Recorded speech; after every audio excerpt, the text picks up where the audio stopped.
dulu suara saya bagaimana, Pak Basuni? Jelas Pak, Pak Gede. Oke, Jelas, Pak. thank you, thank you. Oke, sudah hadir banyak kawan-kawan kita di sini dari tamu-tamu partisipan, peserta maupun dari kawan-kawan dari Laisak, Bluescope, dan juga kawan-kawan distributor juga. Terima kasih sudah join. Supaya kita bisa tepat waktu, kita akan mulai segera sembari nanti menunggu kawan-kawan lain, peserta lain yang akan bergabung. Baik, di siang hari ini kita akan membahas satu topik yang sering ditanyakan nih. Kalau kita ada kegiatan-kegiatan, kita suka tanya kan, usul-usulnya apa sih yang ingin dibahas. Salah satunya adalah rangka atap baja ringan. Atau lazim orang sekarang nyebutnya cuma baja ringan aja ya. Kalau udah baja ringan itu berarti udah nyebut rangka atap, gitu maksudnya. Oke, kita tahu banyak cerita keberhasilan maupun ketidakberhasilan dalam aplikasi baja ringan di Indonesia, meskipun dia sudah lama ada, tapi kita coba bahas apa sih yang perlu kita ketahui seputar mendesain baja ringan yang baik, yang bisa kita percaya. Dalam hal ini di judul kita sebut Trusted Roof Truss ya. Oke, seperti biasa, bagi kawan-kawan peserta, mohon untuk mengikuti panduan yang sudah kami siapkan ini. Jadi kamera mohon dimatikan, atau kalau misalkan Anda mengaktifkan kamera Anda, mohon untuk menjaga tampilannya agar baik untuk kenyamanan bersama. Mic mohon dijaga untuk tetap dalam kondisi mute selama presentasi. Nanti pada sesi di mana dipersilahkan berbicara, Anda akan kami informasikan untuk meng-unmute mic-nya. Nah, pertanyaan sementara ini, kalau ada pertanyaan selama presentasi, silakan Anda bisa ketik di kolom chat dengan bahasa yang singkat, baik, dan langsung ke pokok pertanyaan. Nah, nanti jika butuh untuk dijawab secara verbal, nanti akan kita persilahkan. Baik, ini sudah mulai banyak kawan-kawan yang menyusul bergabung. Nanti menjelang tanya jawab, saya akan share juga form daftar hadir untuk diisi bersama. Oke, mari kita ikuti bersama sesi kita siang ini dengan topik Designing a Trusted Roof Truss. Sesi kali ini akan dibawakan oleh Bapak Ahmad Basuni selaku Specification Manager kita dari NS Bluescope Laisak Indonesia, dan saya sendiri Gede Wijaya selaku host untuk siang hari ini. Kita akan membahas topik ini dalam 5 bagian. Jadi pertama sedikit perkenalan dari kita, kemudian kita akan berbincang sedikit tentang apakah bisa dipercaya si rangka atap baja ringan ini. Kemudian seputar apa sih sistem rangka atap itu, kemudian hal-hal apa yang bisa kita lakukan lebih baik lagi, atau potensi-potensi apa yang ada di depan kita, dan beberapa hal praktis yang bisa menjadi guideline atau panduan teman-teman sekalian di dalam mendesain atau mengelola pekerjaan-pekerjaan terkait rangka atap baja ringan. Kita segera mulai. Pertama saya akan bawakan untuk sesi introduction. Di sesi perkenalan ini kita akan singkat saja. Ini sifatnya kami ingin memperkenalkan Bluescope. Mungkin kawan-kawan juga udah banyak yang kenal, yang mungkin kurang yang perlu lebih dipahami lagi, bahwa Bluescope itu adalah satu entity global, di mana di Indonesia itu ada 2 entity. Jadi ada Bluescope dan Bluescope Laisak. Jadi Bluescope itu yang memproduksi bahan baku atau baja lapis ya kalau di Indonesia, sedangkan Bluescope Laisak atau NS Bluescope Laisak Indonesia lengkapnya itu adalah yang mengolah bahan baku baja lapis tadi dengan metode raw foaming, dan kemudian ada added value dari sisi technical, innovation dan lain sebagainya, menjadi aneka macam profil yang kemudian diaplikasikan di berbagai segmen. Nah, umumnya yang paling besar di Indonesia ini kami bergerak di segmen industrial dan commercial, tapi di segmen-segmen lainnya juga banyak kami supply dengan solusi-solusi berbahan baja lapis. Di sini perlu kita perhatikan kategorisasi ya atau perbedaan bahwa BlueScope itu adalah nama perusahaan, di mana ada 2 perusahaan. Masing-masing perusahaan ini, BlueScope maupun BlueScope Laisak, itu memiliki proses atau produk yang berbeda. Kalau BlueScope itu coated steel, painted steel, baja lapis dan baja lapis warna. Sedangkan di BlueScope Laisak itu building system. Jadi nanti ada roofing, truss dan sebagainya.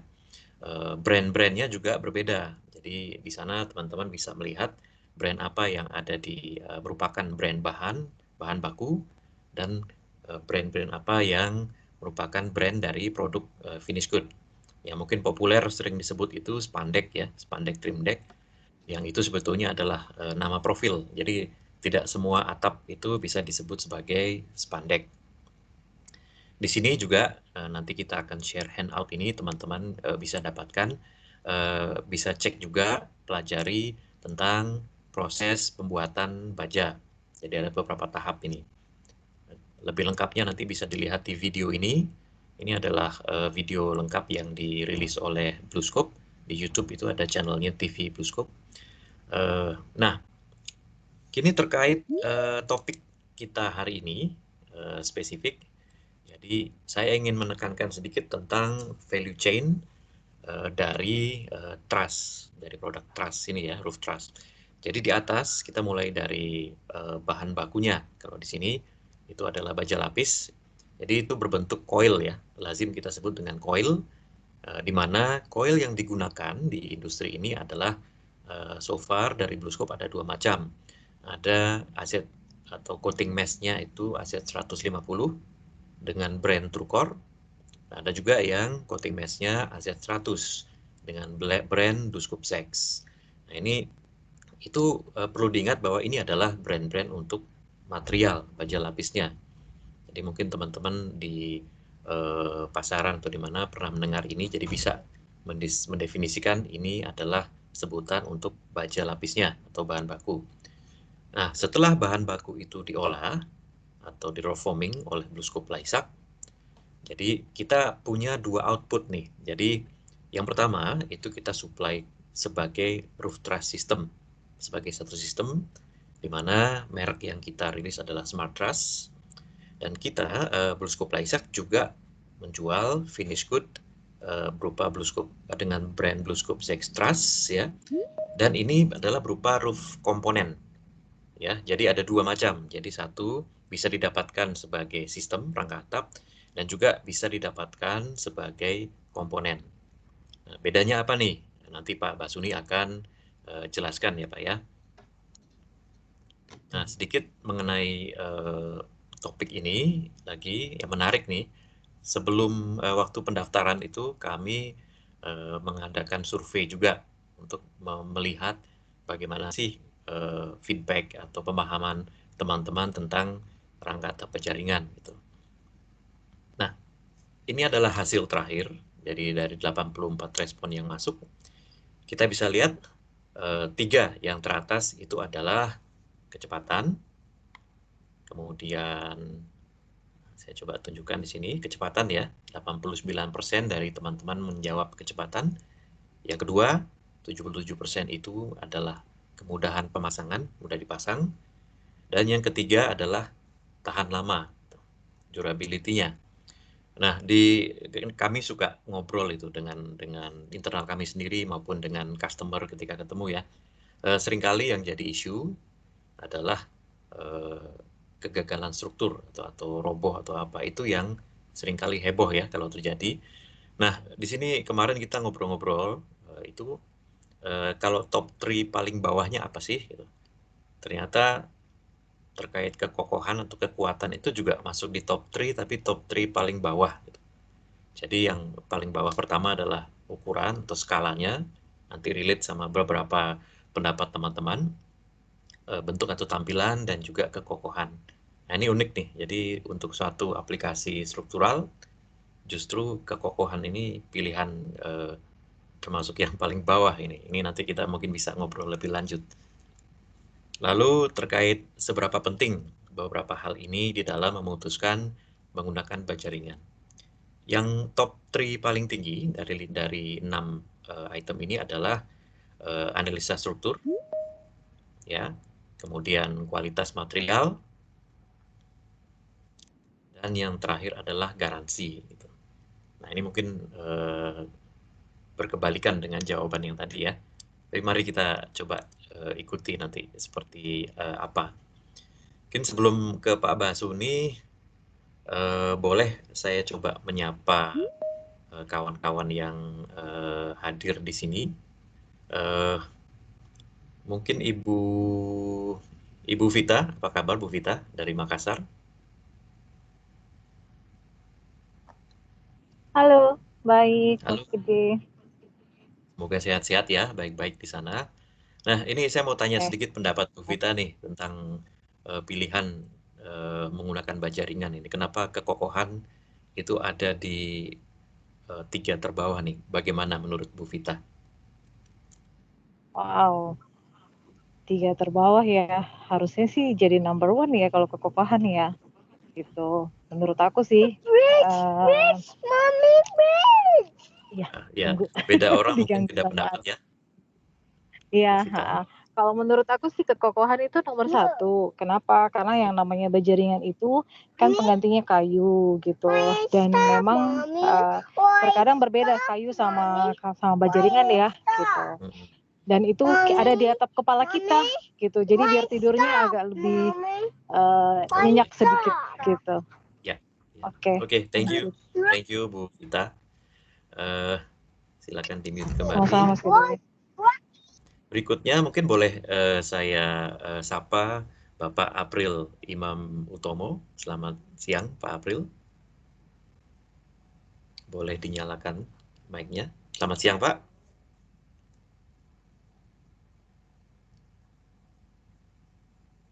Nampaknya suaranya tidak terdengar. Ini sudah unmute. Halo Pak April.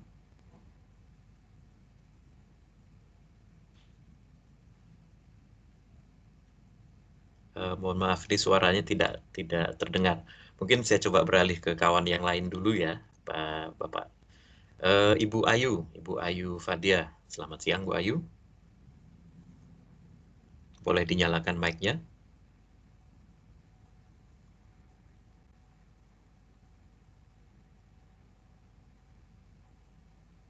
Ibu Ayu.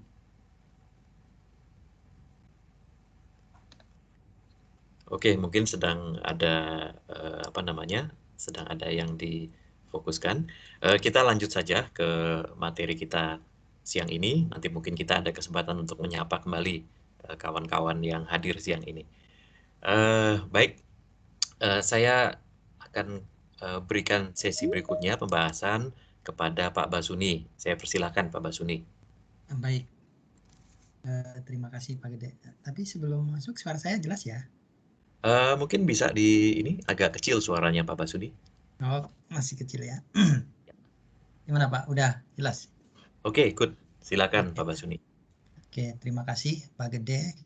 Selamat siang rekan-rekan semua, baik dari Biskup maupun dari tamu.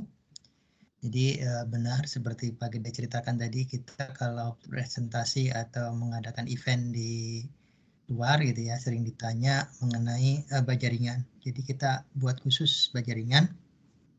Tapi sebelum ngomong baja ringan, mungkin ada persepsi yang beberapa orang keliru mengenai definisi baja ringan. Jadi bayangannya baja ringan itu seperti bata ya. Bata kan ada bata biasa, ada bata ringan. Nah, asumsinya baja ringan itu berat bajanya lebih ringan daripada baja biasa. Tapi konsepnya sebenarnya bukan seperti itu. Jadi berat jenisnya itu tidak ada perubahan dengan baja konvensional. Hanya mutu bajanya yang berbeda sehingga materialnya bisa lebih tipis. Otomatis kalau lebih tipis dengan panjang yang sama, bentuk ukuran yang sama gitu ya, kecuali tebalnya, otomatis dia akan lebih ringan. Nah, di situ berasumsi bahwa dia menggunakan baja ringan. Artinya sebenarnya yang cocok itu kalau di baik luar negeri maupun di sini itu disebutnya cold foam, atau kalau di Indonesia itu disebutnya baja canai dingin. Jadi sebenarnya baja canai dingin ya cold foam itu sama definisinya dengan yang diasumsikan dengan baja ringan. Oke, itu mengenai baja ringan. Kemudian cold foam sendiri itu sebenarnya sudah lebih dari 100 tahun yang lalu diperkenalkan di industri konstruksi. Jadi sudah cukup lama. Dan building code atau aturan-aturan mengenai penggunaan baja ringan dalam bangunan gedung konstruksi itu sudah banyak tersedia, baik di Amerika, di Australia, di Eropa, bahkan di Indonesia sendiri sekarang sudah ada loh aturan mengenai penggunaan desain baja canai dingin atau cold foam itu. Kemudian aplikasinya sudah cukup banyak di dunia. Lalu di LISAC itu kita memperkenalkan cold foam atau baja ringan tadi itu kurang lebih dari tahun 2002 ya. Jadi hampir 18 tahun lebih kita awalnya memperkenalkan fungsi tujuannya itu pengganti kayu, rangka atap kayu gitu. Nah, kemudian dilengkapi SNI, sekarang SNI sudah ada 2 SNI yang bisa digunakan, yaitu SNI material, jadi dari jenis materialnya, zinc alumnya gitu ya. Kemudian ada SNI mengenai profilnya, jadi lebih kepada tata cara penyebutan profil, kemudian toleransi segala macamnya. Lalu yang terakhir itu baja canai dingin, itu bagaimana kita mendesain, memperlakukan, merencanakan profil-profil tadi menjadi bentuk struktur seperti itu. Lalu tentunya ini bisa dilakukan analisa strukturnya. Setelah kita mengetahui materialnya, kita bisa melakukan analisa struktur secara lengkap, baik menggunakan software, ataupun kalau memang tidak ada ya bisa menggunakan manual, tapi mesti ada kaidah-kaidah teknis yang harus dilalui. Berikutnya adalah mengenai, bisa next Pak Gede, maaf. Mungkin saya kontrol ya. Jadi kesimpulannya, apakah baja ringan bisa dipercaya sebagai konstruksi? Iya, ya, ini bisa digunakan sebagai salah satu komponen konstruksi. Tapi mesti ada kaidah atau langkah-langkah yang harus dipenuhi. Bukan hanya asal pasang atau yang penting bentuknya seperti itu, tapi ada cerita, ada analisa di belakang bentuk itu. Itu yang membuat baja ringan atau cold foam tadi bisa diaplikasikan. Itu sebenarnya ada kendala kliknya Pak Gede, bisa lanjut berikutnya.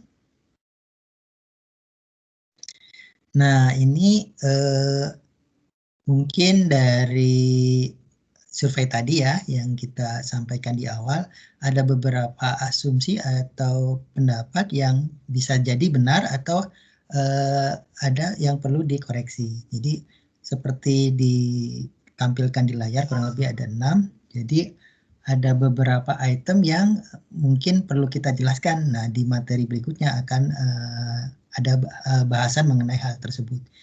Seperti tadi yang pertama itu tidak ada perhitungan strukturnya. Ini yang menarik, mungkin memang tidak semua profil baja ringan itu ada perhitungan strukturnya, tergantung bagaimana kita menggunakan baja ringan itu. Jadi biasanya kalau untuk kanopi atau kandang burung gitu ya, apakah perlu perhitungan struktur? Nah, itu yang seperti itu. Tapi kalau untuk tadi ketika Bu Vita menjelaskan ada safety gitu ya di dalamnya atau di bawahnya itu ada kita tidur, nah itu perlu ada perhitungan strukturnya, apakah strukturnya kuat atau tidak. Kemudian memang yang menjadi kendala adalah rangka harus rapat. Ya betul, rapat. Kenapa? Karena ada beban, terutama untuk beban-beban atap non-metal ya, karena beton atau genteng keramik itu lumayan berat, jadi kita membutuhkan rangka-rangka yang lebih rapat. Kemudian tidak bisa membuat loteng. Nah, ini yang menarik. Di beberapa proyek nanti akan saya coba tampilkan desain-desain dari kami yang bisa diakomodir space-nya atau jedanya itu untuk kebutuhan loteng tadi. Bentang lebar tidak bisa. Ini kategori lebar sebenarnya persepsinya beda-beda ya. Sejauh ini normalnya sih kurang lebih sampai free span sekitar 12 meter. Lalu bagaimana dengan bentang lebar di atas 12 meter? Sebenarnya kita punya alternatif atau solusi yang lain menggunakan baja juga, cuman jenisnya beda. Kategorinya bukan baja yang tipis lagi, tapi baja yang lebih tebal. Karena kalau kita dulu waktu kuliah struktur gitu ya, intinya kalau bentangnya lebar itu kita memerlukan inersia yang tinggi. Inersia yang tinggi itu didapat dari tebalnya material. Oleh karena itu bajanya otomatis lebih tebal. Nah, dari BlueScope juga ada solusi seperti itu. Mungkin nanti di sesi yang lain akan kita kupas mengenai bentang-bentang yang lebih lebar, yang lebih dari 12 meter contohnya. Tidak bisa dimodifikasi bila ada perubahan bentuk atap. Ya, karena akan sulit, koneksi dari awal sudah didesain sedemikian rupa supaya mengakomodir ketika kita mendesain. Nah, tapi tidak menutup kemungkinan modifikasi kalau dari sisi bentuk, tapi kalau dari sisi beban nanti bisa kita atur atau kita bisa analisa apakah atap existing yang sudah kita rencanakan di awal bisa menahan beban-beban tambahan. Kemudian yang terakhir bisa berkarat. Basicnya metal, di mana dilapisi anti karat, jadi otomatis ada jangka waktunya. Cuman durasinya biasanya lebih lama ya. Di beberapa area tertentu warantinya bahkan sampai 10 atau 20 tahun. Itu tergantung environment-nya. Oke, ini jadi ada beberapa yang asumsinya sudah benar, ada beberapa yang perlu klarifikasi. Berikutnya Pak Gede. Nah, ini kemudian ada beberapa pertanyaan, mungkin saya ambil item-item yang kira-kira menarik ya buat rekan-rekan sekalian. Yang pertama itu bagaimana aplikasi rangka baja ringan pada bangunan atap lengkung. Tentunya karena ini sifatnya pabrikasi, bentuknya batangan gitu ya, tidak bisa diproses lengkung. Jadi kalau ada cover atau atap yang bentuknya melengkung, bisa kita buatkan segmented. Jadi enggak lengkung sempurna, nanti covernya, penutup atapnya yang kita buat lengkung. Cuman itu memiliki kerumitan sendiri karena desainnya otomatis segmented. Jadi kita desainkan sesuai bentuk-bentuk atau pendekatan yang menyerupai. Kemudian apakah untuk pekerjaan material dari BlueScope ini jarang bisa saya dapatkan di toko-toko. Tadi di awal Pak Gede menjelaskan ada dua jenis produk dari BlueScope Laislak, yaitu Smatras dan BlueScope Sex. Nah, kalau yang di toko-toko biasanya yang sering Bapak Ibu jumpai adalah produk BlueScope Zax ya.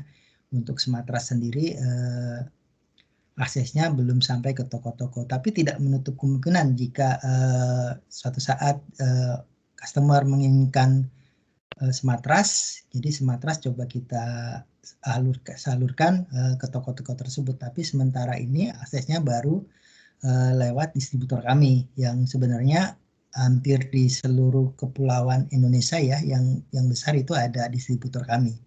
Jadi memang belum sampai ke toko, tapi tidak menutup kemungkinan ke arah sana. Ini bagaimana konstruksi baja ringan diaplikasikan lantai mezanin, nanti di bagian akhir akan saya jelaskan ini. Ini inovasi yang relatif baru. Jadi ini yang nanti akan saya jelaskan. Daya tahan ringan untuk daerah pantai. Nah, tadi kaitannya sama karat gitu ya. Koneksi, nah ini karena light steel ini tergantung dari support atau kerataan strukturnya. Jadi kita otomatis akan mengikuti kerataan struktur. Jadi usahakan bahwa si strukturnya itu rata, koneksinya ke beton bukan ke bata supaya dia jadi kokoh. Bagaimana cara mendapatkan SNI spesifikasi? Nah, nanti bisa dilihat produk-produk kita yang sudah ada sertifikat SNI-nya. Lalu berikutnya ini bagaimana kita membuat rangka atap baja ringan atau kolform tadi menjadi satu sistem. Sebelum masuk ke sana, mungkin saya akan coba jelaskan mengenai definisi truss sendiri. Jadi truss sendiri itu sebenarnya adalah gabungan atau rangkaian dari beberapa balok atau elemen gitu ya, menjadi satu rangkaian struktur yang kaku. Jadi intinya terdiri dari beberapa komponen. Kemudian ada penjelasan yang lebih jelas, lebih detail itu bahwa truss adalah bidang dari beberapa batang komponen yang dihubungkan membentuk segitiga-segitiga. Oleh karena itu kebanyakan bentuk truss itu menyerupai segitiga. Jadi itu definisi, intinya truss itu adalah assembly atau rangkaian dari beberapa member yang dibentuk menjadi satu kesatuan yang bersifat kaku, rigid. Lalu ini definisi truss secara umum. Lalu berikutnya kenapa digunakan di rangka atap? Karena kelebihannya satu itu dia lebih ringan. Jadi kalau tahun 2002 kita memberikan edukasi ke customer apa itu perbandingan rangka atap baja ringan dengan kayu. Kemudian sekarang kita beralih kenapa memilih baja ringan, karena otomatis dia akan lebih ringan. Kemudian easy handling artinya karena ringan dia akan mudah dirangkai gitu. Lalu dia akan lebih cepat. Ini sejalan juga dengan tadi ya, kalau kita top di mana dia instalasinya lebih cepat, kemudian cost efektif. Nah, ini yang menjadi hal yang penting. Cost efektif itu bukan berarti dia akan lebih murah daripada rangka atap yang lain, tapi dia sesuai dengan kebutuhan yang direncanakan. Seperti itu. Kemudian kita ke berikutnya. Jadi dari beberapa kesimpulan tadi mungkin saya jelaskan bahwa baja ringan itu tidak semuanya seragam, jadi tergantung kebutuhan Bapak Ibu sekalian. Jadi kita mesti bisa memilih bagaimana pengaplikasian baja ringan dan ekspektasi apa yang ketika kita mendesain baja ringan. Nah, ini saya coba tampilkan. Jadi bagaimana cara kita memperlakukan profil itu sebagai satu komponen atau sebagai satu sistem. Jadi kalau kita memperlakukan sebagai komponen, kita hanya membutuhkan informasi profilnya. Jadi standar code-nya ada di Indonesia sebenarnya untuk profil baja ringan yang disebut dengan kodenya seperti itu 8399. Ini lebih mengatur mengenai toleransi, tinggi profil, penyebutan. Kalau 75 itu tebalnya berapa, ketinggiannya berapa. Nah, seperti itu. Itu yang diatur oleh SNI. Tetapi ketika kita menggunakan baja ringan tadi atau cold form tadi sebagai satu sistem, maka bukan hanya dari dimensi atau ukuran profil, tapi bagaimana cara kita memperlakukan profil tersebut untuk konstruksi. Bagaimana cara kita mendesainnya, bagaimana kita membuat sambungannya, berapa jumlah bautnya, itu ada aturannya. Kalau di Indonesia itu ada SNI-nya 7971, mungkin praktisi baja ringan sudah familiar dengan bentuk ini. Kalau di Australia standar ada 4600, ada banyak hal yang membahas mengenai baja canai dingin ini. Jadi kalau profil tadi hanya membicarakan mengenai dimensi, tapi kalau struktur baja canai dingin ini membahas mengenai bagaimana kita memperlakukan profil tadi untuk kebutuhan struktur. Lalu yang berikutnya adalah peraturan mengenai bebannya. Jadi kita mesti tahu beban di rangka atap baja ringan itu menurut peraturan seperti apa, baik beban angin, hidup, segala macamnya. Kemudian analisanya, kalau komponen ya ketika Bapak Ibu membeli baja ringan sebagai komponen, otomatis tidak disediakan analisa apakah ini kuat untuk bentuk atap atau bangunan yang Bapak Ibu rencanakan, itu tidak ada analisanya. Tetapi ketika satu sistem, maka yang diberikan bukan hanya profilnya, juga analisanya, struktur output software-nya atau analisa strukturnya, dia masih kuat nggak untuk beban-beban tadi yang direncanakan, berapa persen kekuatannya. Nah itu ada analisanya. Kalau di kami biasanya menggunakan software di kami juga udah terrekomendasi oleh Haki, jadi sudah dites, sudah dibuka kaidah-kaidah hitungannya, dasar-dasar hitungannya, dan biasanya yang menganalisa atau melakukan perhitungan itu experience engineer, jadi sudah berpengalaman untuk baja-baja ringan. Lalu ada engineering sheet-nya otomatis, jadi struktur kalkulasinya, berapa persen kekuatan yang bisa dia capai, berapa lagi sisanya, kemudian kombinasinya, seperti itu. Itu yang membedakan, itu yang paling dominan sebenarnya yang membedakan dari kedua itu. Kemudian ada erection drawing atau gambar gitu ya, ada detailnya, ada berapa jumlah bautnya, ada berapa batang kebutuhan di bangunan itu, kemudian ada markingnya. Nah, kalau sebagai komponen, mungkin Bapak Ibu membeli material di toko, lalu diserahkan ke tukang, lalu dipasrahkan ke tukang untuk membentuk atap sedemikian rupa sehingga tukang berasumsi berdasarkan pengalaman dia.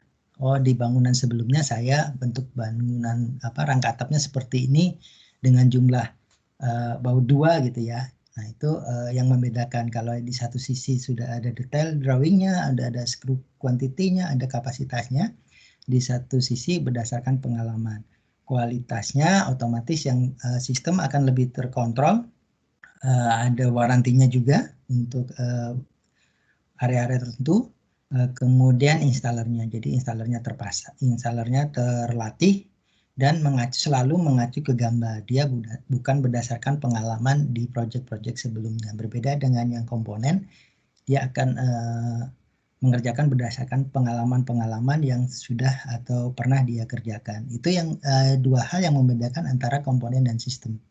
Jadi bukan berarti komponen lebih buruk atau lebih jelek daripada sistem, tapi ini tergantung bangunan atau ekspektasi dari desain Bapak Ibu sekalian.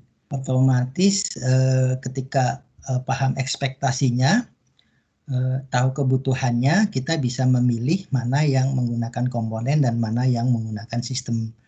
Jadi biasanya untuk bangunan-bangunan publik, di mana ada responsibility, tanggung jawab, dari sisi safety, nah itu membutuhkan data-data yang lebih lengkap.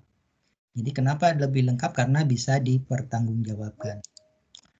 Itu yang menurut saya pemisah antara sistem dan komponen. Jadi Bapak Ibu mesti bisa memilih kira-kira bangunan yang akan saya rencanakan ini cocoknya di mana, di sistem atau di komponen. Lalu ini sebagai gambaran bahwa ketika mendesain atau merencanakan satu rangka atap, itu apa hal-hal yang perlu dilakukan. Jadi ketika kita memulai, otomatis kita harus dibekali dengan peraturan yang berlaku untuk roof truss system ini. Jadi peraturannya apa? Kalau di SNI dari sisi bebannya, Bapak Ibu harus firm atau melihat bangunan ini di daerah mana, beban anginnya berapa, kira-kira ada tambahan beban lain apa selain berat sendiri atap atau penutupnya. Misalkan ada kipas, ada solar panel, ada macam-macam, Bapak Ibu mesti didefinisikan. Kemudian dari beban ini kita bisa tambahkan ke building geometrinya. Jadi bentuk atapnya seperti apa, bebannya. Kemudian kita mesti paham material yang akan kita rencanakan itu jenisnya apa, mutu bajanya berapa. dimensinya berapa. Nah, setelah data itu kita peroleh, lalu kita bentuk modelnya. Jadi bentuknya dia limasan, bentuknya dia pelana, lalu kita cari gaya-gaya di dalam pemodelan tersebut. Nah, setelah keluar kita bisa analisa gaya dalamnya, lalu kita gunakan building code tadi mengenai Bajaj Hanai dingin untuk menganalisa apakah dengan gaya dalam seperti ini, profil C75 contohnya, itu masih mencukupi. Nah, dilakukan perhitungan, kemudian support desainnya juga, jadi support reaksinya, nanti koneksi dengan baloknya seperti apa, menggunakan anchor bolt dimensi berapa, nah itu mesti dilakukan. Lalu koneksi detailnya, jadi selain member, karena dia baja ringan tadi sifatnya truss ya, jadi terdiri dari rangkaian beberapa batang.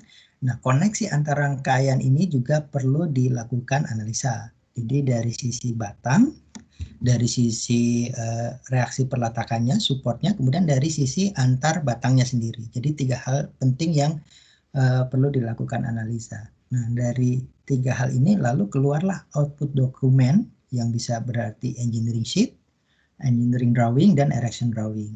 Nah, 3 hal ini yang nanti akan didelegasikan ketika proses eksekusi.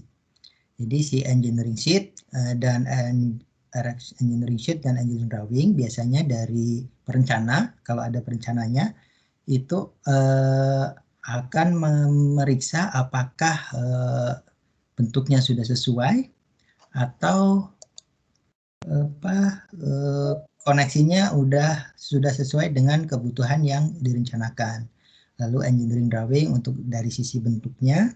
Nah, yang menarik adalah erection drawing. Jadi erection drawing itu nanti digunakan oleh installer untuk memasang atau memfabrikasi gambar-gambar rangka atapnya menjadi satu satuan utuh atap itu sendiri.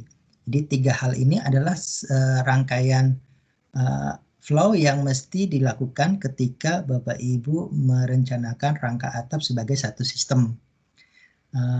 Banyak kasus di mana 2 hal yaitu engineering sheet dan engineering drawing itu di bypass sehingga langsung ke bagian diserahkan ke installer. Jadi tanpa mengetahui kapasitasnya, tanpa mengetahui apakah yang dilakukan itu ada dasar hitungannya.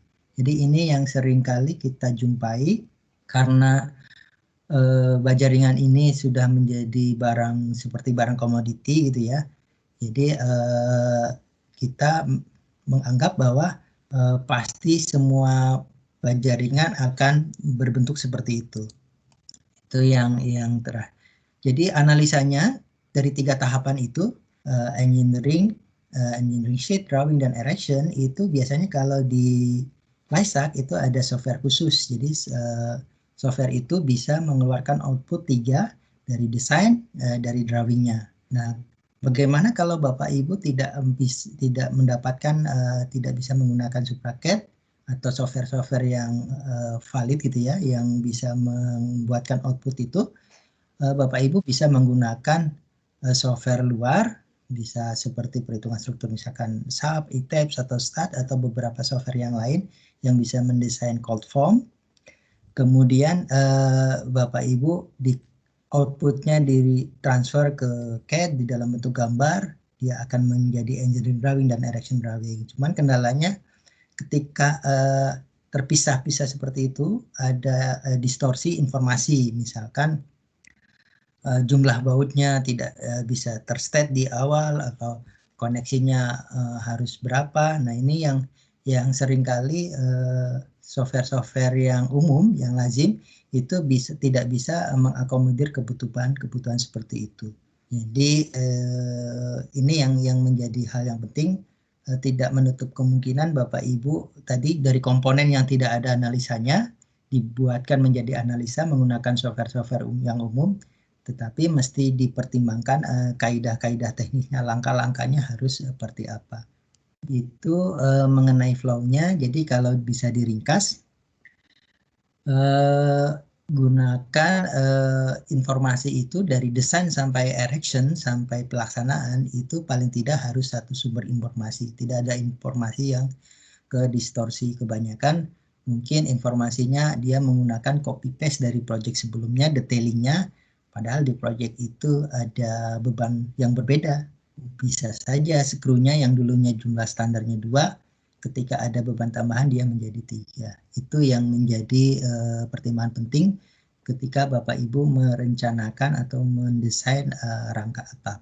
Lalu berikutnya Pak Gede. Nah ini common mistake. Jadi tadi di foto mungkin bisa terlihat ya, tadi ada pertanyaan di awal mengenai bangunan lengkung, tapi tidak menutup kemungkinan bangunan-bangunan seperti ini bisa diaplikasikan. Tetapi memang kompleksitasnya akan lebih tinggi daripada bangunan bentuk atap yang biasa, dan pendekatannya dia tidak mulus lengkung tapi segmented. Nah ini ada common mistake yang tadi saya jelaskan di awal di slide sebelumnya, bahwa banyak bangunan yang membypass struktur analisis dengan mengasumsikan rasio besinya per meter persegi kurang lebih sekian. Nah ini kurang tepat. Jika sebagai untuk budgeting mungkin masih nggak ada masalah, tapi mesti diperkuat dengan struktur analisa, karena ini yang mempengaruhi kekuatan dari struktur rangka atap itu sendiri. Kemudian yang kedua, koneksi to supporting structure-nya. Jadi yang penting kebanyakan kasus itu baja ringan koneksinya ke dinding bata. Sebenarnya itu tidak diizinkan dari kami untuk koneksi baja ringan ke dinding bata. Dia harus balok beton. Karena pada dasarnya sendiri bata itu kan bukan komponen struktural. Jadi ini baja ringan itu memang harus connect ke komponen struktural. Komponen struktural itu ya tadi dia balok beton dan sebagainya. Kemudian ini yang mungkin agak sering kita temui ya, ketika terjadi kegagalan satu baja ringan itu sifatnya dia tidak bisa dideteksi. Misalkan bangunannya melengkung dulu, kemudian lama-lama dia jadi kolaps, tapi bangunannya kalau kita sebut tiba-tiba atau catastrophic failure type. Jadi banyakkan case itu seperti itu. Kenapa? Bisa jadi sifat baja ringan tadi ya, sambungannya ketika koneksinya tidak sempurna, malah lemahnya di sambungan. Sedangkan di struktur itu harusnya yang tidak boleh lemah itu di sambungan.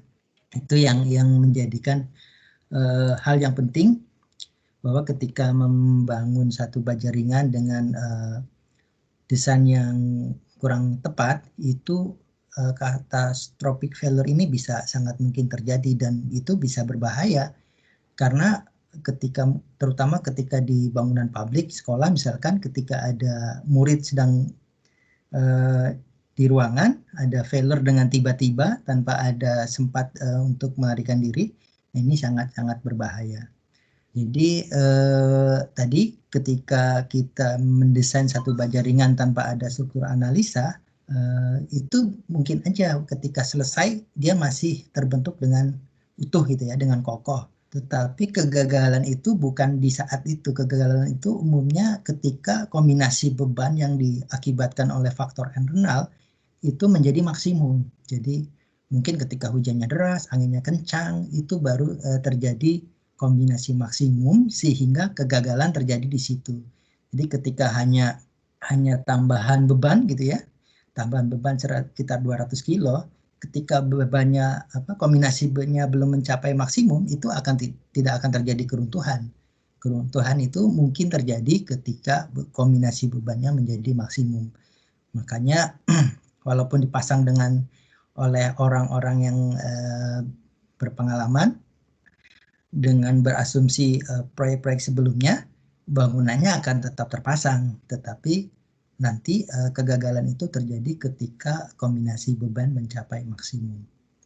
Itu hal-hal yang perlu diperhatikan dari Bapak Ibu sekalian ketika merencanakan rangka atap sebagai satu sistem. Bisa berikutnya Pak Gede, Pak. Nah ini ada video, saya coba tampilkan satu case project di mana bentuk atapnya. Kalau kita lihat itu kan atap kita biasa itu kan bentuknya segitiga ya. Nah ini ada salah satu proyek kami di salah satu bangunan di Lombok ya Pak Gede kalau nggak salah, itu bentuknya sedikit unik. Jadi di software Supraket ini itu kita mesti definisikan dulu material yang kita gunakan, propertiesnya, geometrinya seperti apa. Kemudian nanti kita bisa modelkan bentuk atapnya, jadi secara denah seperti apa. Jadi bisa kita lihat ini sebagai contoh, jadi penggunaan aplikasi software dari kami. Jadi dari sisi geometri kita mesti definisi dulu bentuk bangunannya nanti akan seperti apa. Lalu kita definisikan rangka-rangkanya gitu ya, supportnya seperti ini. Nah, jadi jika Bapak Ibu bisa menganalisa menggunakan software-software yang lazim, yang umum, ini pada dasarnya adalah perhitungan struktur, cuman yang membedakan itu software ini sudah bisa mengeluarkan gambar selain gambar struktur, gambar engineering drawing gitu ya, juga erection drawingnya. Jadi lebih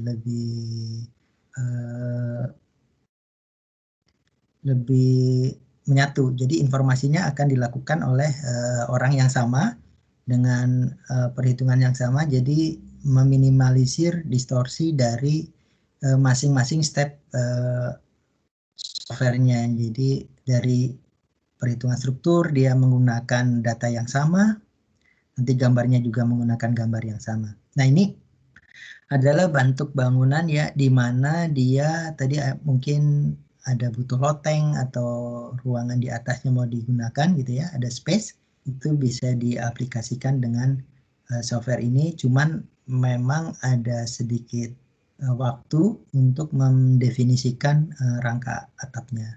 Jadi kurang lebih seperti ini bentuknya. Kita bisa definisikan koneksinya, sambungannya bakal gimana aja. Seperti itu. Ini dari sisi desain.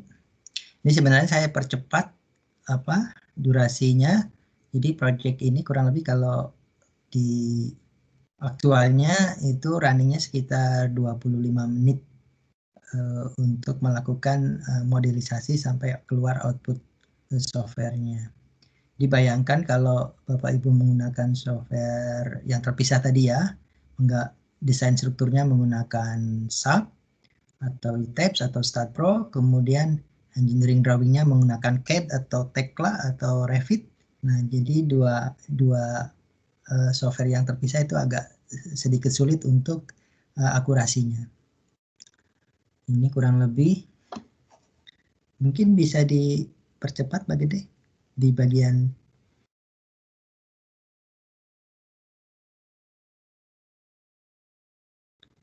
di memang yang paling lama itu sebenarnya bukan menganalisa tapi membuat geometrinya Bapak Ibu.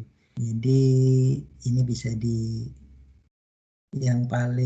bagian yang paling lama adalah membuat geometrinya. Nah, kemudian tadi yang Pak Gede ceritakan tadi itu ada gimana setelah kita menganalisa kemudian gambar itu bisa kita generate dari hasil hitungan yang tadi kita lakukan. Jadi baik detailing koneksi, jumlah skrunya, kebutuhan berapa batangnya, itu bisa kita definisikan saat itu juga.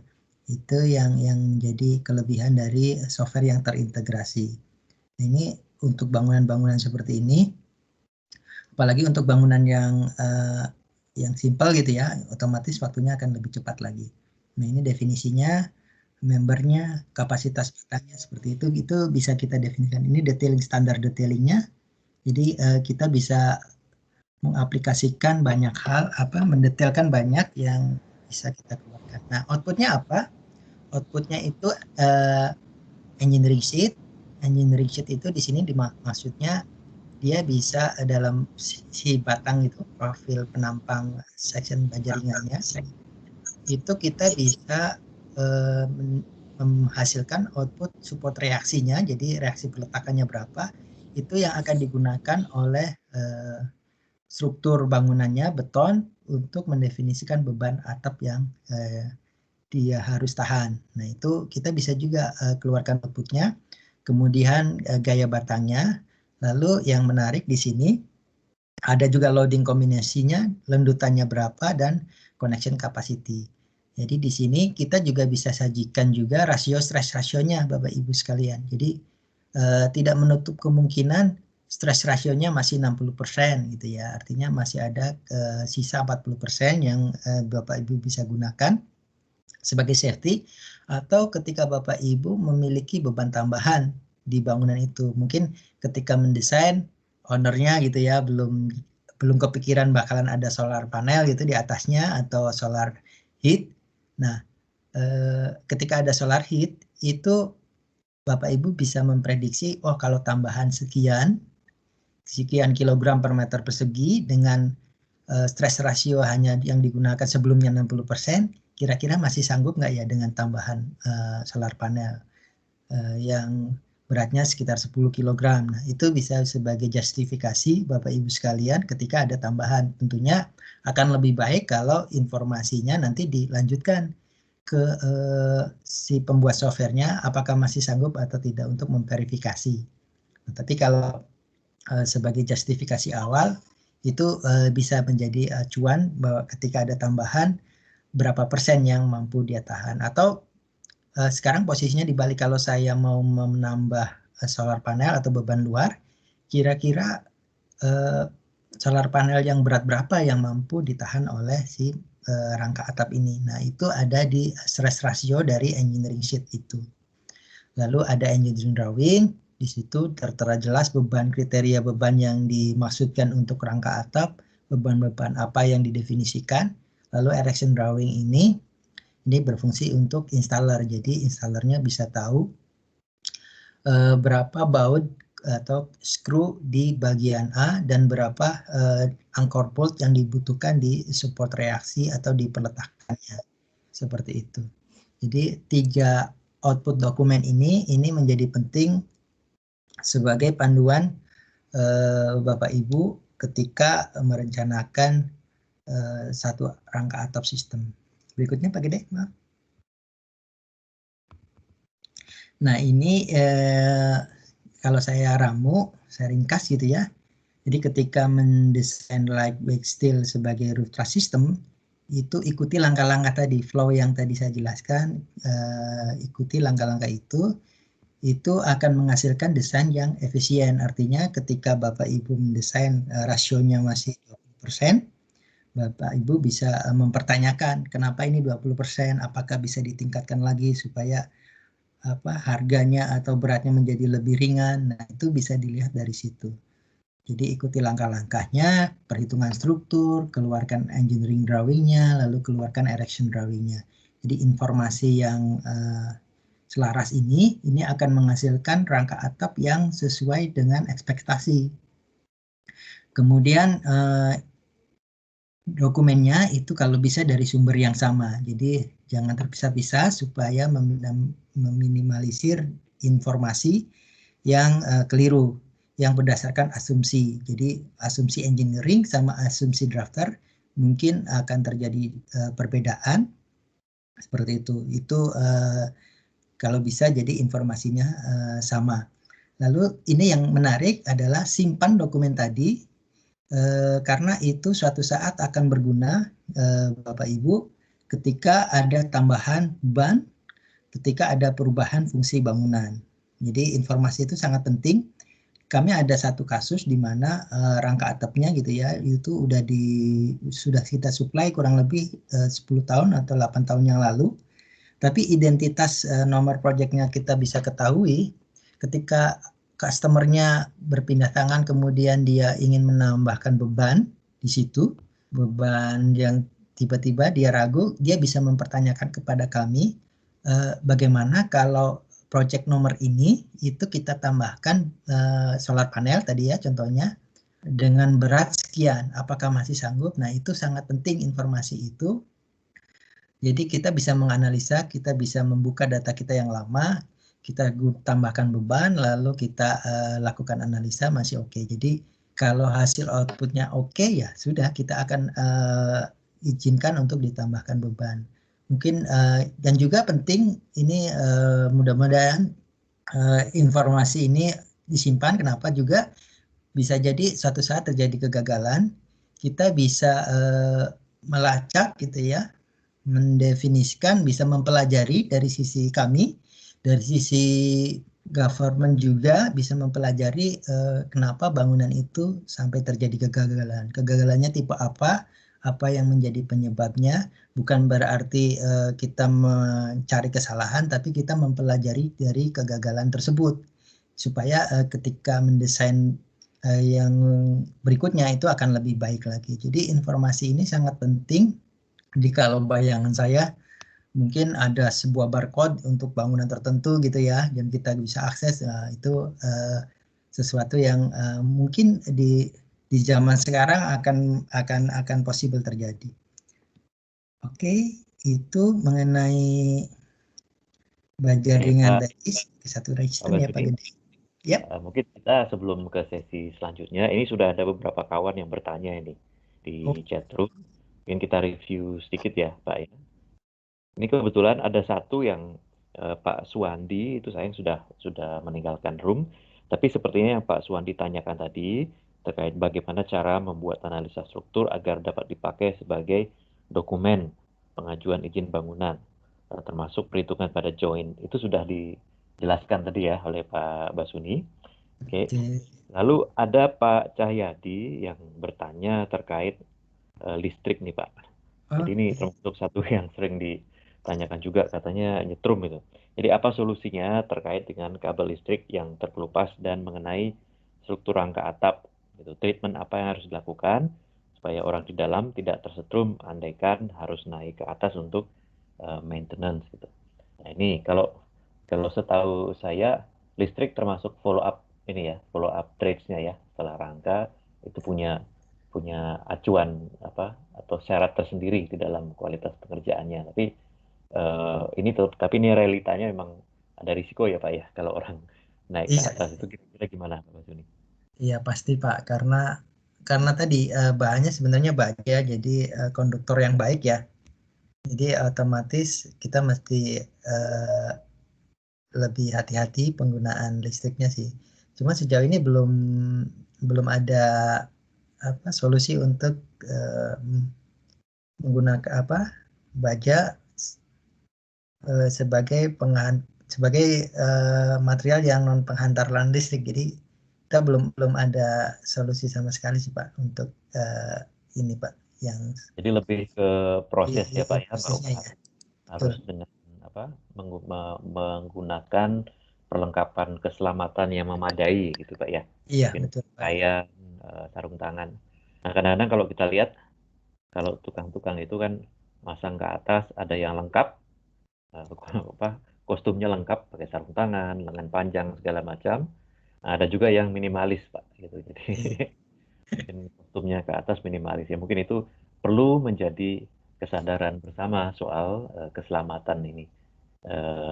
Dengan ya satu-satunya cara yang terbaik adalah kita menggunakan perlengkapan yang untuk menjaga keselamatan kita kapanpun itu ketika kita naik ke atas ya. Mungkin bukan cuma pada saat naik ke dalam ya, saat ke atas kuda-kuda pun juga seharusnya ke atas atap ya, betulin antena atau apa juga mesti paham juga naik dari mana, terus injaknya di mana gitu ya Pak ya. Iya.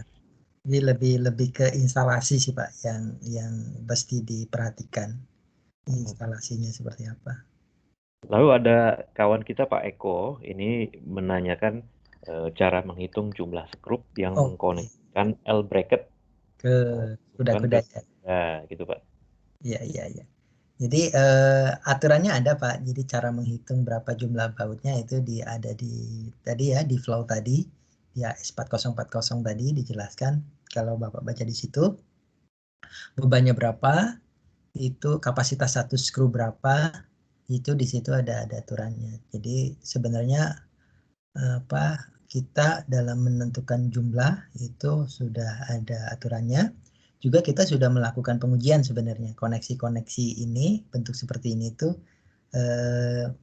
gaya maksimum yang dapat dia tahan berapa. Jadi hasil tes itulah yang digunakan oleh software untuk memvalidasi detail-detailnya. Jadi dari hasil pengujian sebagai parameter software, kemudian ketika nanti hasil hitungan strukturnya butuh sekian, berarti saya butuh skru jumlahnya 5 misalkan, atau 4 atau 3.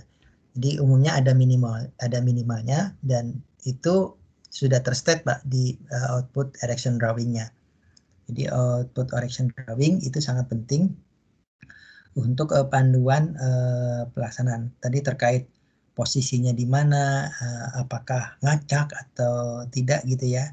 Itu Ya, ini yang ditanyakan oleh Pak Steven ini, Pak Iya. Basuni. Iya. Di output itu tadi, di erection drawing itu sebenarnya udah ada standar detailnya Pak. Jadi memang karena mungkin informasinya dokumen itu jarang digunakan atau orang berdasarkan pengalaman gitu ya. Jadi ketika dia screw nggak lihat gambar, ya udah yang penting bentuk jumlahnya 2 gitu, padahal berdempet gitu ya. Nah itu yang perlu diperhatikan. Ya. Jadi udah terjawab Pak Steven, di gambar itu ada. Mungkin saya jadi kepikir sebetulnya enaknya ada gambar itu Pak Basuni, kalau mengurangi dispute juga ya. Jadi Ya. kalau nyalahin tukang itu udah jelas kesalahannya ada di mana, terus mengkoreksinya jadi seperti apa itu jelas. Jadi Pak Steven nanti sama tukangnya juga nggak berantem gitu Pak ya, mudah-mudahan. Iya, Baik, kita boleh lanjut ke bagian selanjutnya. Ini sebetulnya tadi potensi-potensi apa lagi sih yang bisa dieksplor dari rangka atap baja ringan, atau hal lain yang sebetulnya bisa ada solusinya buat kebutuhan-kebutuhan teman-teman semua nih. Dilanjutkan Pak Basuni. Oke, ini jadi ini tadi sebetulnya menjawab pertanyaan tadi ya Pak Gede ya, yang saya mau buat loteng di atas. Nah itu tidak menutup kemungkinan bentuk bangunannya kita desain sedemikian rupa guna memenuhi kebutuhan Bapak Ibu sekalian. Bentuk kuda-kudanya ya Pak ya, Iya, yang untuk kuda-kudanya. Jadi kita coba buatkan disebut di sini attic space gitu ya. Jadi kita bisa memanfaatkan space di bawahnya untuk fungsi-fungsi bangunan tertentu. Jadi sebenarnya rangka atap tadi bukan hanya segitiga di dalamnya habis gitu ya, tapi memang desain-desain seperti ini butuh effort dan mungkin rasio per meter persegi akan lebih berat daripada rangka atap yang segitiga biasa, karena ada hal yang perlu diubah, yang perlu dilakukan. Jadi ada space, ada effort, ya otomatis harganya mungkin akan jadi lebih mahal per meter perseginya daripada yang bentuk-bentuk biasa. Intinya memang ada usaha, ada kita dapatkan space, ya otomatis berat rangka atapnya jadi akan lebih berat. Seperti itu Pak Gede. Kemudian frame tadi yang saya contohkan ini proyeknya udah jadi ya Pak Gede ya, kalau nggak salah ini sudah dipasang di Lombok. Dan ini kita sekaligus ingin mengapresiasi ini karya kawan-kawan dari IAI Jawa Timur, ini proyek. Mungkin kalau ada kawan-kawan dari sini, mungkin Pak April kalau nggak salah dari Jawa Timur juga ya, itu kami apresiasi sekali eksplorasi dari kawan-kawan untuk menghasilkan desain ini gitu. Jadi learningnya adalah ini possible, ini bisa dilakukan. Betul. Jadi betul Pak. Jadi memang modifikasi dari bentuk-bentuk atap yang sederhana itu sebenarnya memungkinkan bagi kita untuk melakukannya. Jadi bentuk tadi yang rumah gadang atau bentuk seperti ini itu bisa saja kita lakukan. Tapi memang butuh effort ya yang lebih untuk menghasilkan desain-desain seperti ini. Jadi itu yang menarik. Kemudian yang kedua, memang baja ringan itu sangat cocok gitu ya, sangat pas kalau Bapak Ibu menggunakan atap yang ringan juga. Atap yang ringan itu ya otomatis rangkap metal.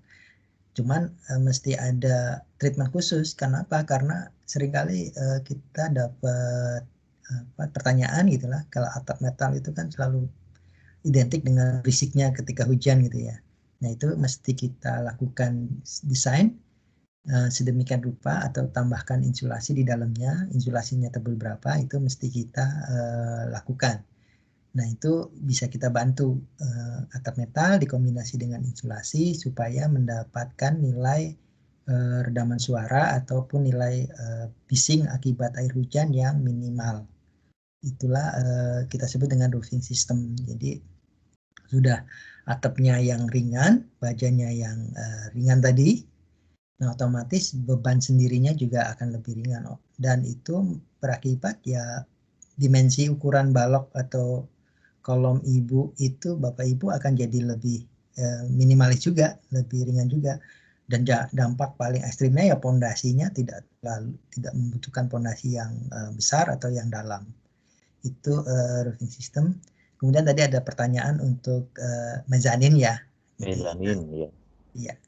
Nah ini bisa diaplikasikan untuk floor joist sebenarnya. Jadi bukan hanya untuk rangka atap gitu ya, tapi untuk floor joist. Tapi ini butuh treatment khusus dan biasanya penutupnya nggak bisa terlalu berat-berat. Jadi mungkin sejenis kalsium silikat yang tebal tertentu gitu ya, itu masih bisa. Tapi kalau untuk beton itu yang agak kesulitan karena berat sendiri yang harus dia jaga lebih besar gitu.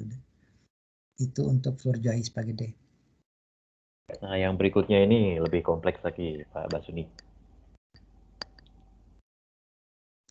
Oh ya ini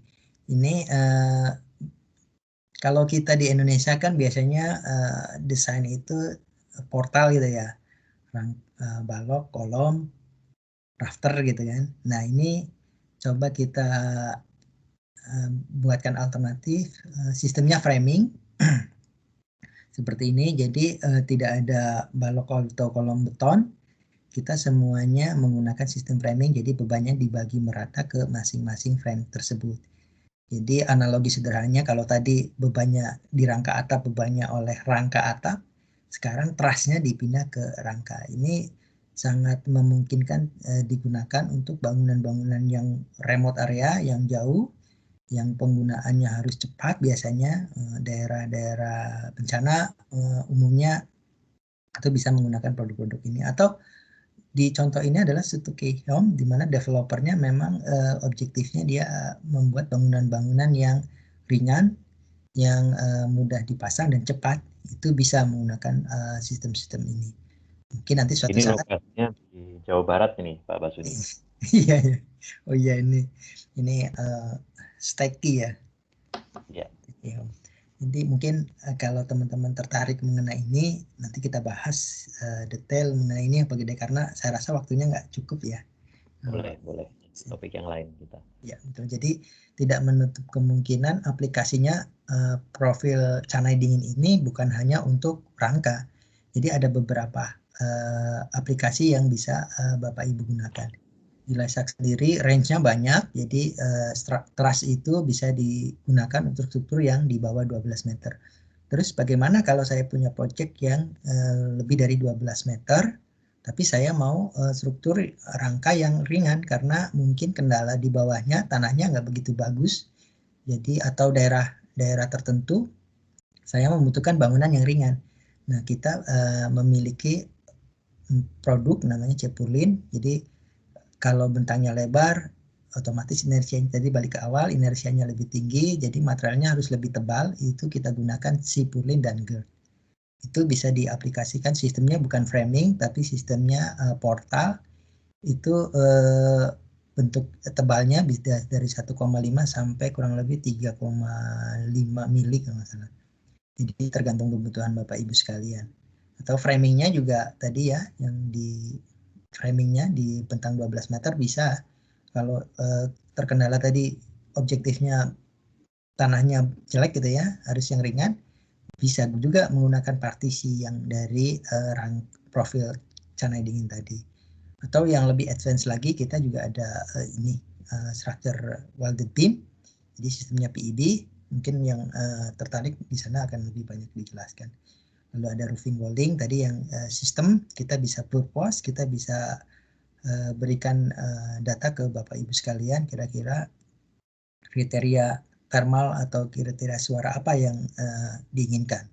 Lalu decking, lalu kemudian sistem baik roofing walling dan building system. Jadi building secara utuh ataupun tadi yang hanya rangkanya.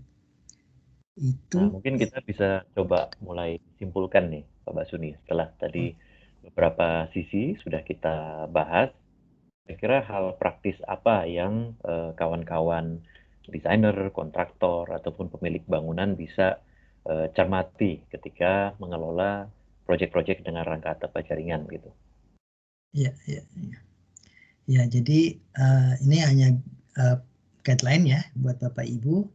Jadi geometrinya mesti di state. Jadi otomatis kalau bangunannya kompleks tadi ya, yang seperti attic gitu, itu akan membutuhkan detailing dan implementasi yang lebih rumit juga. Itu jadi geometrinya mesti disiapkan maunya seperti apa. Kemudian loading datanya. Loading data bukan hanya superimpose dan live load, tapi mesti juga ditambahkan kalau nanti suatu saat saya akan menambahkan beban tambahan di situ atau fungsi bangunannya berubah, bisa jadi mesti ditambahkan di situ. Itu tidak menutup kemungkinan juga beban-beban yang sekarang belum terstate di SNI. Jadi ada satu kasus di mana ada helikopter ya, kita ditanya berapa beban helikopter, kita sendiri nggak tahu, tapi paling tidak kita state di situ asumsi bebannya yang nanti akan digunakan berapa. Kemudian ikuti aturannya, codes buildingnya ada SNI, Amerika, Australian Standard, bisa IC, ISC untuk bebannya.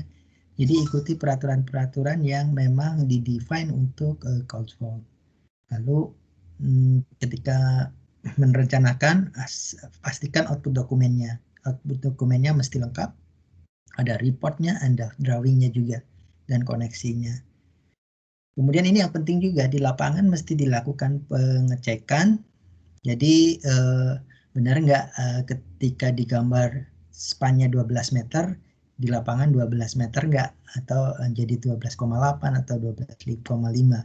Nah, sejauh mana toleransi yang diizinkan, apakah perlu melakukan analisa ulang atau melihat dari stress ratio yang dihasilkan.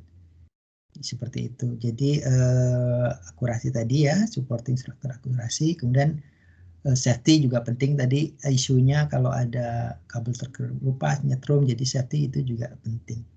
Lalu ini yang menarik, adjustment, artinya namanya di lapangan itu tidak akan 100% perfect sesuai dengan yang ada di gambar. Jadi mungkin ada adjustment. Bapak Ibu di output dokumen itu udah kami sediakan rasio presentasi. Jadi ini untuk justifikasi tim lapangan ketika ada minor-minor temuan di lapangan.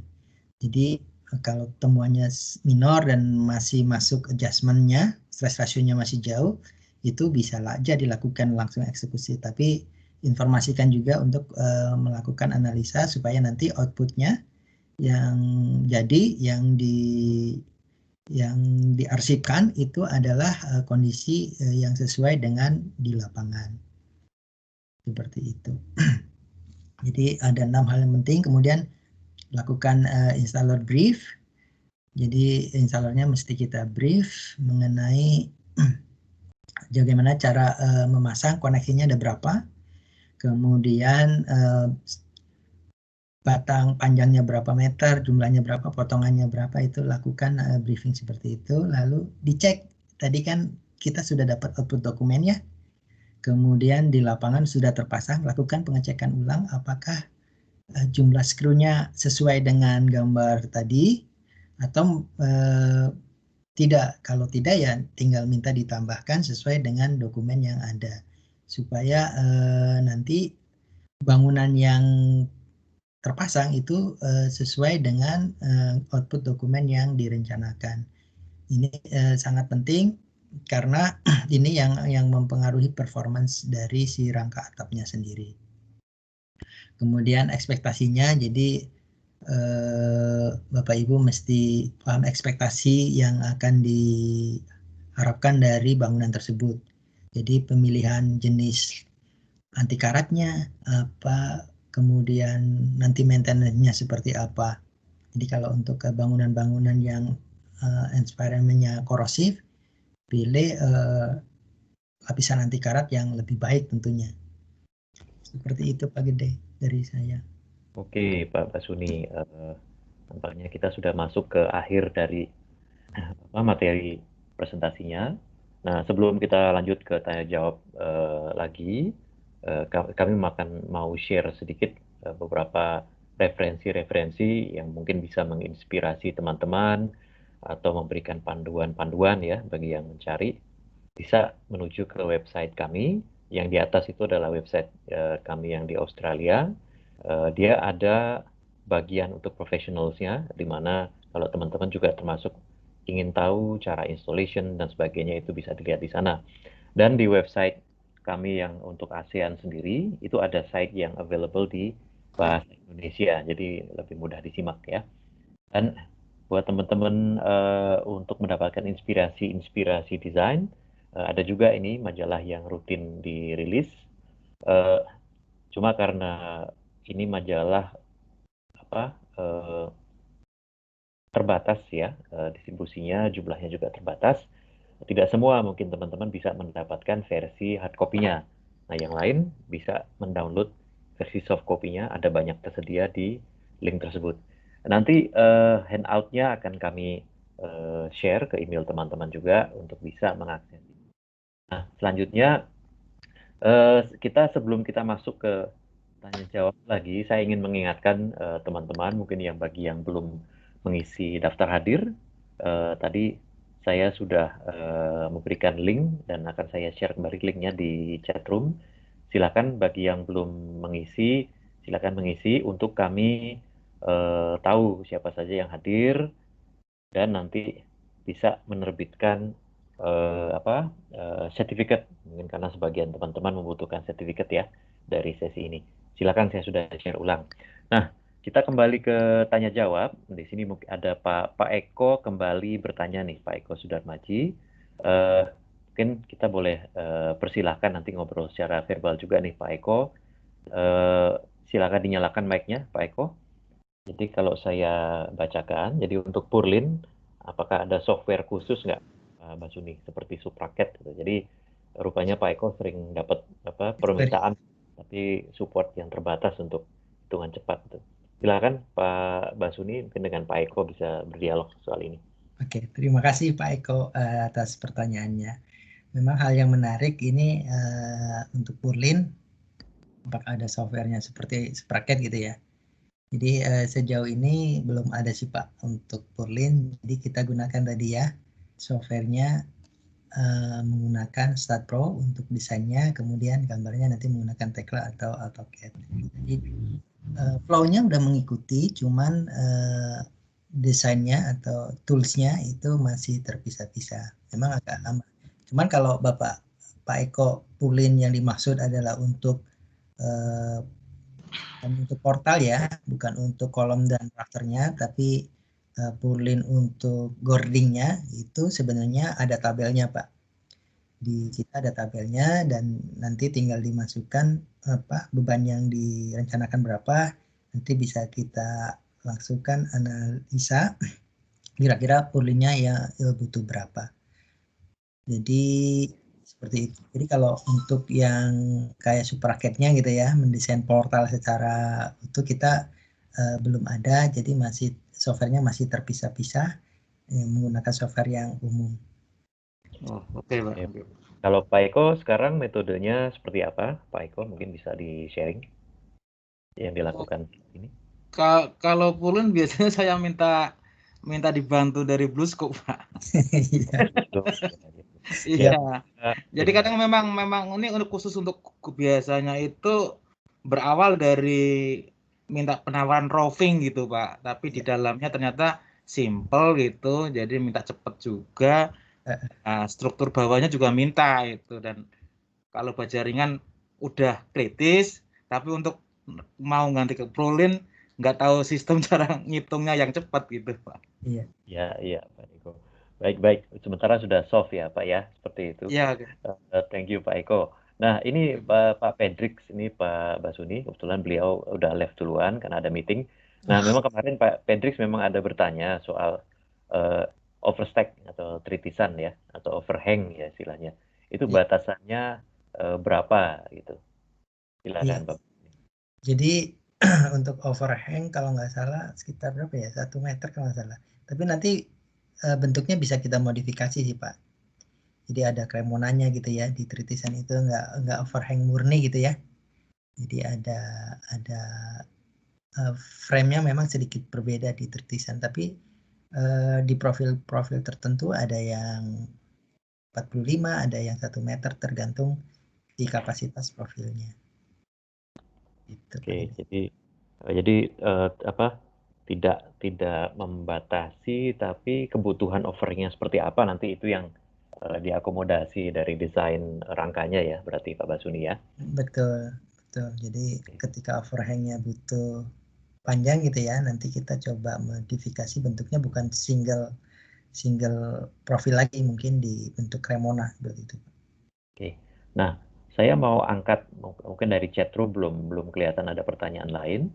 Saya mau angkat pertanyaan yang diajukan oleh teman-teman via survei kemarin gitu.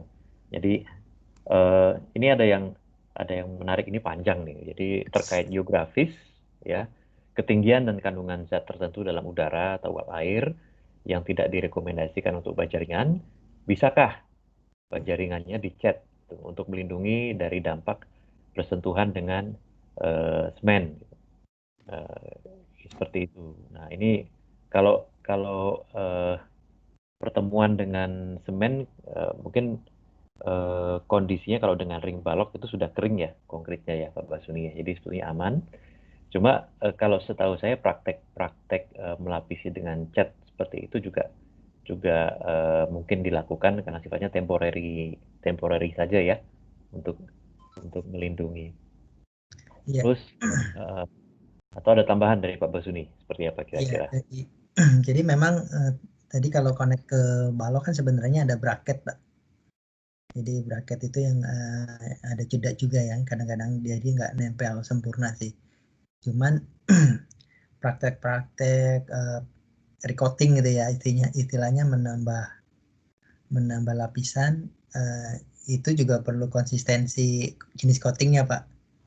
Jadi jangan sampai kita melakukan coating malah merusak lapisan anti karatnya. Itu yang perlu diperhatikan juga gitu ya. Jadi kayak semacam rule of thumb-nya sebetulnya arahnya lebih kepada meng-create koneksi yang lebih proper ya daripada menenggelamkan material ini ke dalam konkret basah gitu ya Pak Basuni ya. Betul. Atau mungkin ada kawan-kawan kita dari NS Blue Scope ingin menambahkan, mungkin Bu Agatha atau Bu Monica, monggo kalau misalkan ada tambahan.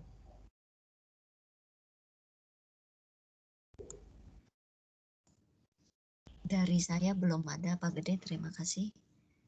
Sepertinya cukup ya jawabannya seperti itu.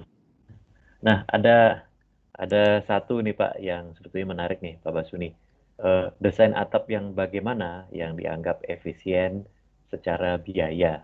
Nah, ini tentu menarik ini karena desain itu kalau saya lihat itu desain sebetulnya yang mengawali proses ya, menentukan di awal jadi seperti apa. Silakan Pak Basuni. Jadi yang pertama Pak, desain bagaimana yang efisiensi secara biaya. Jadi desain yang stress rasionya mendekati 100%, itu adalah desain yang paling efisien Pak. Cuman ada konsekuensi yang mesti diperhatikan. Ketika desainnya mendekati 100%, berarti tidak menutup kemungkinan untuk penambahan beban di luar yang direncanakan. Jadi bentuknya seperti apa? Biasanya lajunya bentuknya yang simple Pak. Yang simetris, pelana, yang tidak membutuhkan banyak tekukan tadi ya. Kalau dibandingkan dengan etik, itu etik mungkin tidak efisien, tapi dia mendapatkan space. Jadi bentuk-bentuk yang tidak ada tekukan, tidak ada lubang, bentuk-bentuknya sederhana, yang itu otomatis akan menghasilkan desain rangka atap yang efisien. Jadi sebenarnya efisien sendiri adalah ketika kita merencanakan itu sudah di step dari awal beban-beban yang akan dia tanggung, sehingga kita bisa merencanakan atau mendesainkan rasionya semaksimum mungkin dari si material itu. Seperti itu, Pak. Kalau dari sisi bentuk ya bentuk-bentuk yang simetris, sederhana, terus tadi rangkanya segitiga biasa itu biasanya lebih efisien. Bisa relate ke sisi geometrinya ya Pak Basuni. Ya. Jadi di sini udah kita state Bapak Ibu kawan-kawan. Jadi kalau geometrinya itu kompleks, maka dia akan membutuhkan detailing yang kompleks juga, koneksi dan lain sebagainya. Dan juga nanti tentu proses implementasinya juga akan lebih kompleks. Jadi efisiensinya juga tidak hanya dari sisi struktur, proses sendiri juga turut berkontribusi di dalam mencapai efisiensi dari pelaksanaan gitu ya Pak Bas ya? Iya, betul Pak. Oke. Nah ini mungkin ada tiga menit lagi, silakan kalau kawan-kawan ingin bertanya secara verbal, silakan bisa raise hand. Nanti kami persilakan untuk dinyalakan mic-nya.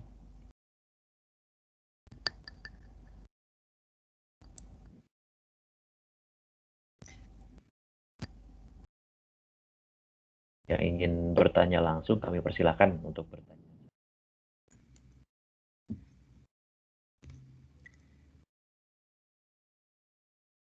Jadi mungkin saya menambahkan ini Pak Gede yang terkait dengan purlin gitu ya tadi ya Pak Eko, pertanyaan Pak Eko. Menarik namanya. Banyak tren-trennya. Oh, udah ada pertanyaan itu Pak Gede. Silakan. Oh, oke. Dari Bu Sylvia ya. Bu Sylvie. Oke, Bu Sylvie silakan bertanya. Selamat sore, terima kasih kita udah mendengarkan presentasinya cukup menarik dan lumayan menambah pengetahuan kami dalam mendesain rangka baja ya dari BuSkop Laiset. Nah, saya mau melanjutkan yang pertanyaan yang mengenai desain yang efisien, desain atap yang efisien tadi.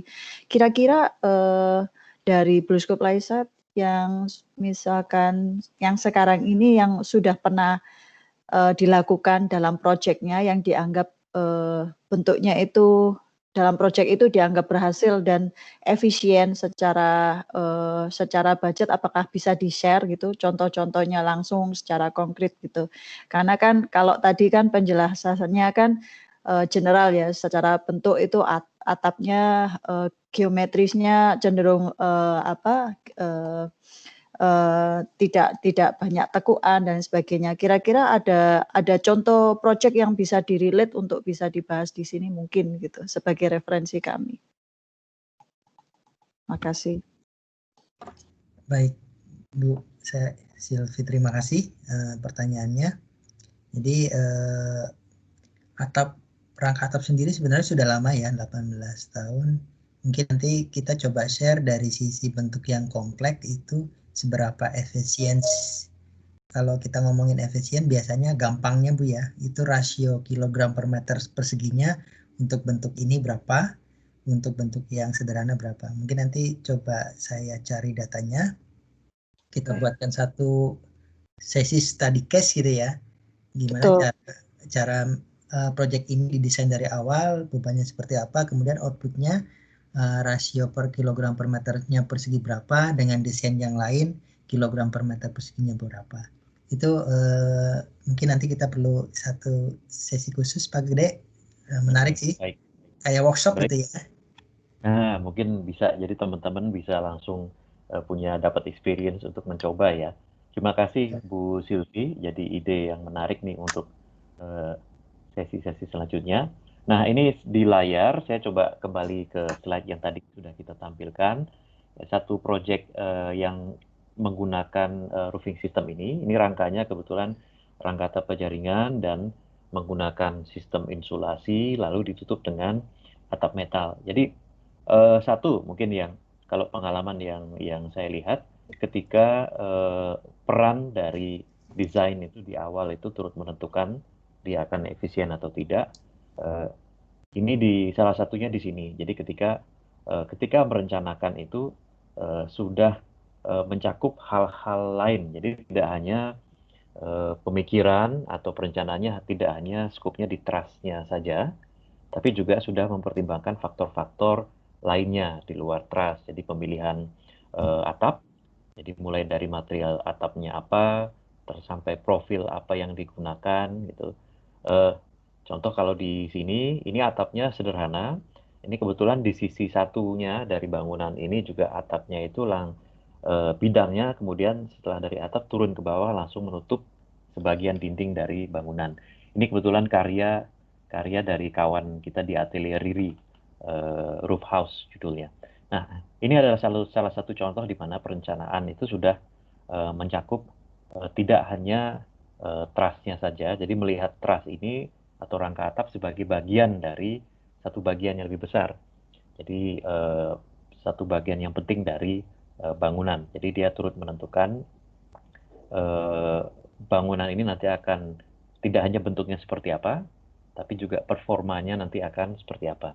Nah, untuk efisiensi itu juga nanti relate biasanya dengan budget dan juga ekspektasi. Itu yang penting untuk di-manage ya, Pak Basuni, di awal, sehingga kita juga perlu juga memanage ekspektasi, dan itu kalau di sini mungkin terkait pemilihan bahan-bahan yang akan digunakan nanti, mau yang warna atau tidak, atau jenis profilnya, ketebalan, dan sebagainya. Di sini mungkin peran kawan-kawan arsitek itu penting sekali untuk bisa menentukan ini sejak dari awal, sejak dari desain.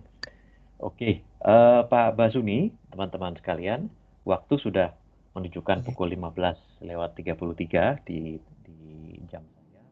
Jadi sesi hari ini sudah akan kita tutup.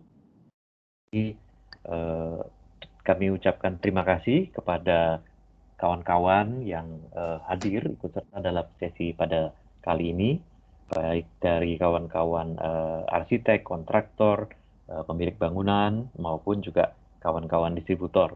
Terima kasih atas partisipasinya. Jika ada kebutuhan atau pertanyaan lain yang ingin ditanyakan, bisa menghubungi kami di sini.